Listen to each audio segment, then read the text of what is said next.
transgender individuals who did not receive support from their families are 50% more likely to attempt suicide. Blahaj is a 1 meter long stuffed shark that sells for $20 at IKEA. What do these two things have to do with each other? Well, as it turns out, the transgender movement has adopted blahaj as a bit of a mascot for themselves, and I'm here to examine why. My name is Samantha. I am a trans woman. I have performed research, including finding studies, events, and receiving personal testimonies towards why transgender people like blahaj, and on top of that, I have one myself. So, before we can start talking about why this thing has become so important to so many transgender women, we have to understand a little bit more about blahaj, and we have to understand a little bit about mental health that trans people go through, and then we can start discussing a little bit about why these correlations may have begun. Now, first off, what is blahaj? Obviously, it's a stuffed shark. It's large, it's very cuddly, and it's kind of turned into a meme where we have anthropomorphized this shark. We see it doing things like playing video games, eating dinner, and terrorizing a local monopoly. Ignore that one on the top left, that's supposed to be on the next slide. I don't know why that's here. Formatting issues. But yeah, terrorizing the local economy. So it's been very anthropomorphized recently throughout memes, and it's become very popular as well. 54,000 members of r/blahaj. And early in 2021, people thought that it was going to go extinct. They thought it was actually being discontinued. Turns out that was just a supply chain issue due to the COVID-19 pandemic, but it still helped to raise the popularity of blahaj. Now, blahaj also comes from a place called IKEA, and they, in June of 2020, made these couches, so they're not entirely new to being part of the meme, but a lot of these couches were questioned. The questionable asexual couch with questionable design as well. The bisexual couch that is honestly just kind of terrifying.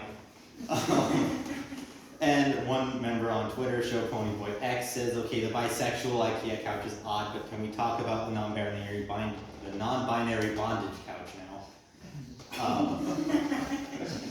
So yeah, once again, IKEA, not entirely unfamiliar with, becoming part of a meme as well as being in the eyes of the LGBT culture. In fact, IKEA was the first company ever to feature a same-sex couple in a TV advertisement, and they have year after year donated large sums of money towards LGBTQ groups. Now, those are very fun statistics, but unfortunately the statistics that I'm going to bring to you next are less heartwarming.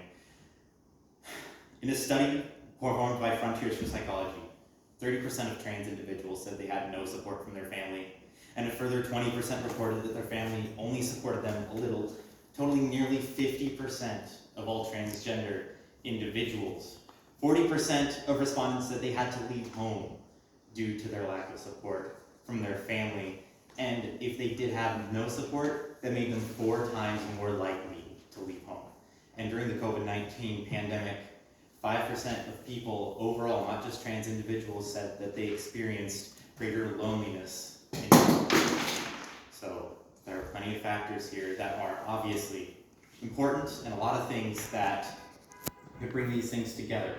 My question, after viewing all these statistics, learning more about the history of blahaj and IKEA, is it possible that blahaj served as a surrogate for a lot of touch-starved trans folks? Obviously, the timing matches up. The COVID-19 pandemic at a time of very difficult social strife for a lot of transgender individuals lines up with the rise in popularity of the blue shark.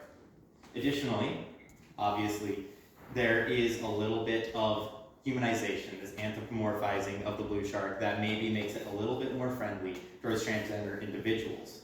Now, these are all really important factors, but I don't think I personally could make a statement for all of transgender individuals, so I asked r/trans, why do you have a blahaj? One person says, he is big and huggable. Another person responded, blahaj cool.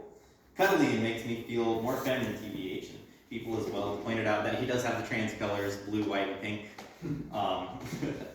So obviously, in conclusion, there are lots of different factors, including just the timing, the availability of blowhigh, as well as the fact that a lot of transgender people are going through some difficult times. But that being said, I think that there is a much more simple answer than everything that I brought up so far, and that is that a lot of us trans folks just like big cuddly things.